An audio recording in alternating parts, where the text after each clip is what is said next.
Support for WUWM podcasts comes from Potawatomi Casino Hotel Milwaukee, home to 24/7 excitement, dining, and an on-site hotel at 1721 West Canal Street. More information at potawatomi.com. You're listening to Lake Effect Spotlight from WUWM, Milwaukee's NPR station. Here's one of our favorite conversations about the people, places, and organizations that shape Milwaukee. Milwaukee Public School leaders learned last week that the state was releasing the final portion of money it withheld in 2024. The money has been held up after the district missed financial reporting deadlines. The financial woes led to the resignation of former Superintendent Keith Posely. Now, Wisconsin's Department of Public Instruction has released $8 million to the district after it submitted all its late financial reports.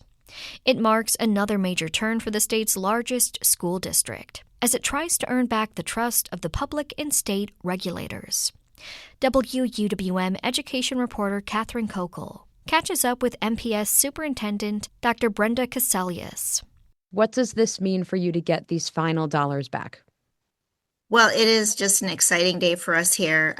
We worked so hard to get to this point. It was 3 audits within, just over a year, barely.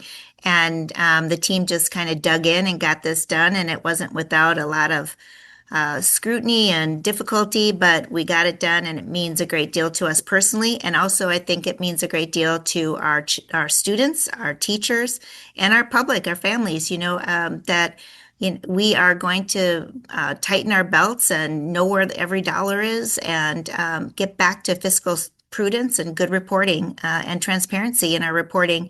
And more importantly, the state can depend on us. And I think that that's really important. Thank you. This chunk of $8 million from the state was billed for achievement gap reduction. Can you explain what that means to someone who might not be familiar? I will also add that the district said that there was no stop in services. How is that possible? That's possible because we had a fund balance. And so, we have a $1.6 billion budget. And so there's always some funding that is available, in terms of our month to actuals. And so we're able to cover the funding that way. And then AGR is the achievement gap reduction funding, and that's used for class size reduction. And it's also it can be used for coaching. And so those schools that get that funding, we're still able to get that funding, from us and our general fund. And we just carried that until the funding came through.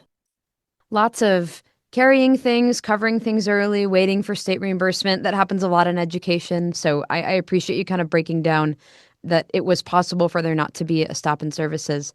We are starting 2026 with a lot of skeletons of last year, kind of making their way back into the closet, if you excuse my metaphor.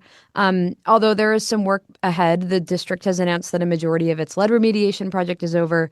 You've been hiring and restructuring district offices left and right. What does that mean for the year ahead when we take all of this together? Lead remediation, new hires, this final kind of tranche of money coming from the state. What does that mean? Well, it means that we're in a better and more stable position moving forward in order to rebuild. We'll know where our finances are. We'll have transparent reporting. What we have found out, because we were able to do the 23, the 24, and the 25 audit, is that we do have some shortfalls. And so I will be presenting that next week to the board. We are going to have to tighten the belt even more in order to, to have fiscal prudence and to be sure that we are good stewards of the public's trust and allocating that money closer to the classroom where students receive services. And, focusing on our 3 big core pillars, which is operational excellence, academic achievement, and safety and welcoming schools. That is where we will place our focus. And this allows us to continue to rebuild now and to focus on student achievement. So there's been a lot of progress, but what would you say to parents or families who still say that they don't trust MPS with money after all they've seen? Well, I understand that it takes a while to rebuild trust. And so, I don't blame parents for taking their time. But I hope that we will continue to demonstrate to them that they can trust us, that we are fully transparent and available and responsive to families, that we will continue to resolve any concerns that they have and show. And part of our website redesign is that we will have better reporting and better accessibility for our parents, and really doing so in all languages too. So I know that it will take time. And I hope that our lead cleanup and I hope that our finance cleanup and our literacy plan shows that we are making progress toward building that trust with families. We are hearing a lot right now about potential school closures. We know that those are not coming for the fall of 2026.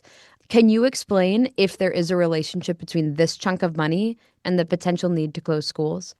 So Perkins Eastman was a contractor who was working with the district prior to my arrival on facility improvements, looking at the condition of our facilities, looking at utilization of our facilities. And what they did was to be able to present to the board their findings around our building use, utilization, deferred maintenance, and condition. And within that, they recommended some mergers or closures.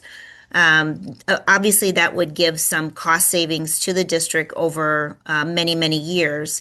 And so what we are doing is creating a proposal to the district around investing in our neighborhoods that we believe have had disinvestment before. And this is from the construction fund. It's not from a grant resource or from state or federal funding to the district or from our general operating fund. So there's very different categories of restricted funds. And what we were talking about around these investments in particular were coming out of the construction fund. And that's not the Achievement Gap Reduction Fund. Thank you.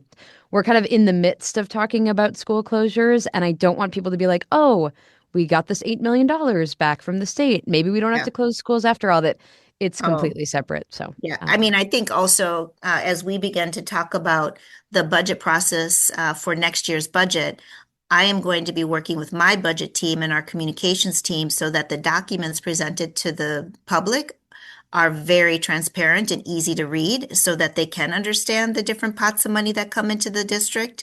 I think it's really important for the public to understand, even with this fiscal, kind of accomplishment today, many people believe that it was mismanagement of funding, and it really wasn't. What it was that our two systems did not talk to one another, and so it was more about accounting and reporting and making sure that the state had full sight of our finances here in Milwaukee Public Schools.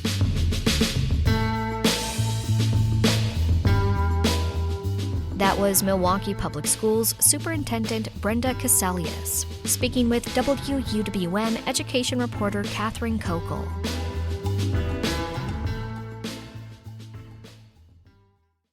Lake Effect is a daily talk show on WUWM, Milwaukee's local NPR station. It's a show where we share the stories about the people, places, and organizations that shape the city. If you enjoyed this episode of Lake Effect Spotlight, subscribe to the podcast. You can find all of Lake Effect's conversations at WUWM.com/Lake Effect, and we're on the radio Monday through Friday at noon on 89.7.